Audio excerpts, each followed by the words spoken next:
Iran కి good news. Trump Netanyahu ఇద్దరి మధ్య గొడవలు జరుగుతున్నాయి. ఇద్దరికి బాగా చెడింది. నెతన్యాహుపై ట్రంప్ చాలా సీరియస్ అయ్యాడు. నెతన్యాహుకు ఫోన్ చేసి మరీ క్లాస్ పీకాడు ట్రంప్.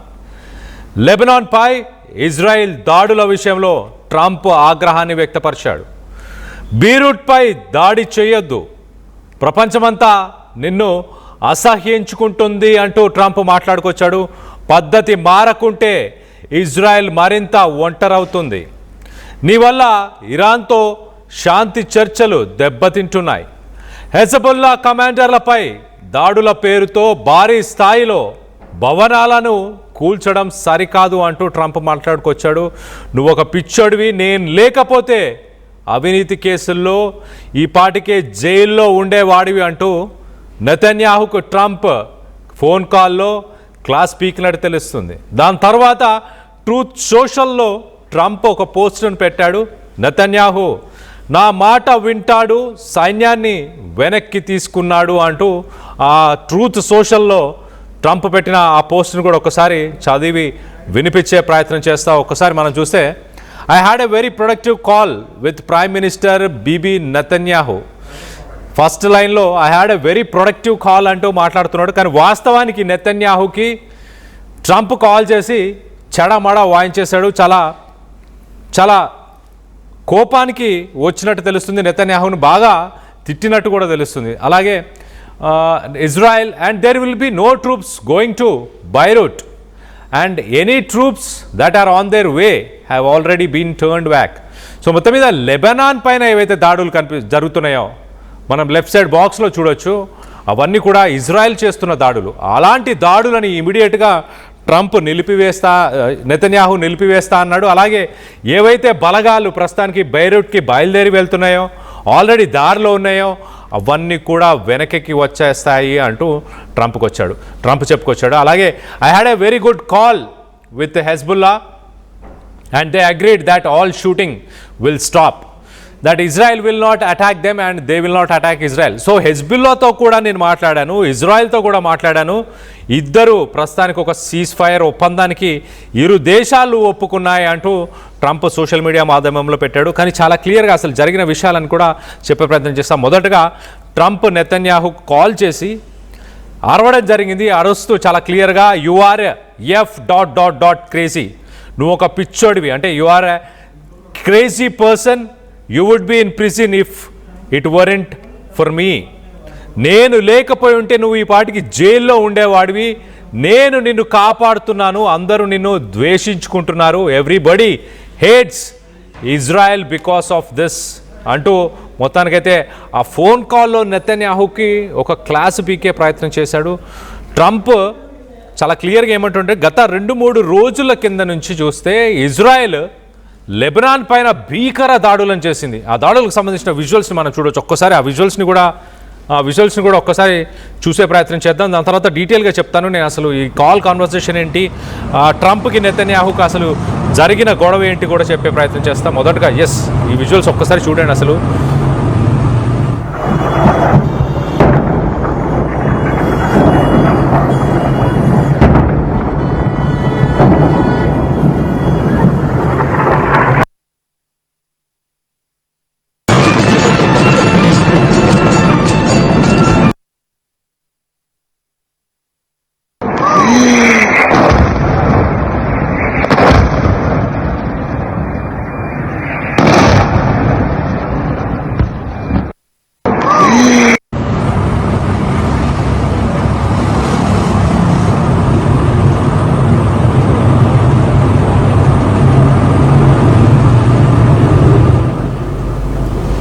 లెబనాన్ అనే దేశం పైన ఇజ్రాయెల్ దాడులని కంటిన్యూ చేస్తూనే వచ్చింది. అక్కడ ఎంతోమంది ప్రాణాలను కోల్పోయారు. దాదాపు 12 లక్షల మంది వాళ్ళందరూ వాళ్ళ నివాసాలని వదిలి వాళ్ళందరూ శరణార్థులుగా ప్రస్తుతానికి నార్దర్న్ లెబనాన్కి చేరుకున్నారు. అలాగే మిగతా దేశాలకు కూడా వెళ్ళే ప్రయత్నం చేస్తున్నారంటే అర్థం చేసుకోండి. ఒక 3,000 మంది లెబనాన్లో ప్రజలు చనిపోయారు. లెబనాన్ని మట్టు పెట్టాలి, ఎట్టి పరిస్థితుల్లో అక్కడ ఉన్న హెజ్బుల్లాని మట్టు పెట్టాలి అంటూ ఇజ్రాయెల్ మరి ముఖ్యంగా నెతన్యాహు అనుకుంటున్నాడు. కానీ ట్రంప్ మాత్రం నేను ఒక పక్కన ఇరాన్తో శాంతి చర్చలు జరుపుతున్నాను, ఒక కొలిక్కి తీసుకొచ్చే ప్రయత్నం చేస్తున్నప్పుడు నువ్వు లెబనాన్ పైన దాడులు చేస్తుంటే ఈ శాంతి చర్చలు ఎలా ముందుకెళ్తాయి? ఒక్కొక్క మెట్టు నేను ఇరాన్ని ఒక్కొక్క శాంక్షన్స్ ద్వారా ఒక్కొక్క మెట్టు వాళ్ళని దించే ప్రయత్నం చేస్తున్నప్పుడు నువ్వు ఇలా దాడులు చేస్తావా? నువ్వు ఒక పిచ్చోడివి, నేనున్నాను కాబట్టే నువ్వు ఇంకా బ్రతికున్నావు, నేను లేకపోయి ఉంటే నిన్ను ఎప్పుడో ప్రపంచ దేశాలన్నీ కలిసి నిన్ను జైల్లో పారేసేవి అంటూ కూడా ఆయన ఫోన్లో గట్టిగానే నెతన్యాహుకి ఒక క్లాస్ తీసుకున్నట్టు తెలుస్తుంది. దాని తర్వాత ఒక గమనించాల్సిన విషయం ఏంటంటే ట్రంప్ యుద్ధాన్ని ముగించాలి, ఇరాన్తో ఎలాగో అలాగా మాట్లాడి ఇరాన్ దగ్గర ఉన్న యురేనియం రిజర్వ్స్ని వెనక్కి తీసేసుకోవాలి, లేకపోతే వాటి మీద కంట్రోల్ తీసుకొని కొంత శాంతి చర్చలు జరిపి ముందుకు తీసుకెళ్లాలి అని ట్రంప్ చూస్తున్న సమయంలో ఇజ్రాయెల్కి మాత్రం ఎట్టి పరిస్థితుల్లో ఇరాన్తో శాంతి చర్చలు అవసరమే లేదు, ఇరాన్ పైన భీకర దాడులు చేయాలి. అలాగే ఇరాన్కి సంబంధించిన ప్రాక్సీస్ అంటే హెజ్బుల్లా, హమాస్, అలాగే ఇస్లామిక్ రెవల్యూషనరీ గార్డ్స్ ఇలాంటి ప్రాక్సీస్ ఏవైతున్నాయో ఆ ప్రాక్సీస్ అన్నిటిపైన కూడా దాడులు నిర్వహించాలి, వాటన్నిటిని కూడా పూర్తిగా నాశనం చేయాలనేది నెతన్యాహు అజెండా.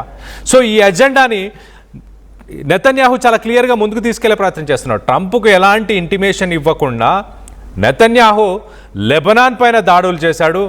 లెబనాన్తో పాటు మరొక పక్క ఖతర్లో కూడా ఉన్న హమాస్కి సంబంధించిన లీడర్స్ పైన కూడా ఇజ్రాయెల్ డైరెక్ట్గా దాడులు చేయడం జరిగింది. ట్రంప్కి ఎలాంటి ఇంటిమేషన్ ఇవ్వకుండా ఈ దాడులు చేయడంతో మొత్తం మీద ట్రంప్ చాలా విసిగిపోయాడు నెతన్యాహు డెసిషన్స్తోని. ఎట్టి పరిస్థితుల్లో ఇప్పటి నుంచి నేను చెప్పిన మాటే వినాలి నువ్వు, నేను లేకపోతే అసలు నీకు ఈ పాటికి నిన్ను జైల్లో వేసేవాళ్ళు అంటూ చెప్పుకొచ్చే ప్రయత్నం చేశాడు. ఒకసారి Trump has grown increasingly fatigued by Netanyahu's perceived obstructionism in prayer calls regarding Gaza. Trump grew highly agitated, telling Netanyahu to stop being so negative and just accept the peace terms. So అంత వ్యతిరేకంగా లెబనాన్కి, ఇరాన్కి, ఇతర దేశాలకు ఉండాల్సిన అవసరం లేదు, piece టర్మ్స్ని accept చెయ్యి అంటూ నెతన్యాహుకి Trump class పీకినట్టు తెలుస్తుంది. మొత్తం మీద ఇరాన్కి ఇది ఒక మంచి వార్త అని చెప్పొచ్చు, లెబనాన్లో ఉన్న ప్రజలకి కూడా ఒక గుడ్ న్యూస్ అని చెప్పొచ్చు. లెబనాన్లో దాదాపు 12 లక్షల మంది ఇప్పటికే వాళ్ళ నివాసాలను వదిలి పారిపోయిన పరిస్థితి. అలాగే 3,000కు పైగా ఈ లెబనాన్ దాడుల్లో, ఇజ్రాయెల్ చేసిన దాడుల్లో లెబనాన్లో 3,000కు పైగా వ్యక్తులు ఇప్పటిదాకా చనిపోయినట్టు తెలుస్తుంది. సో మొత్తం మీద ట్రంప్ తీసుకున్న ఈ డెసిషన్ వల్ల నెతన్యాహు దానికి కట్టుబడి ఉంటాడని మీరు భావిస్తున్నారా? ట్రంప్ చెప్పినట్టు లెబనాన్ పైన అమెరికా అలాగే ఇరాన్ పైన ఇజ్రాయెల్ దాడులు చేయకుండా ఆగుతుందని మీరు భావిస్తున్నారా? నెతన్యాహు ట్రంప్ తీసుకున్న ఈ డెసిషన్స్తో ఏకీభవిస్తున్నారని మీరు అనుకుంటున్నారా? మీ అభిప్రాయాలు ఏంటనేది కింద కామెంట్ రూపంలో తెలియపరచండి.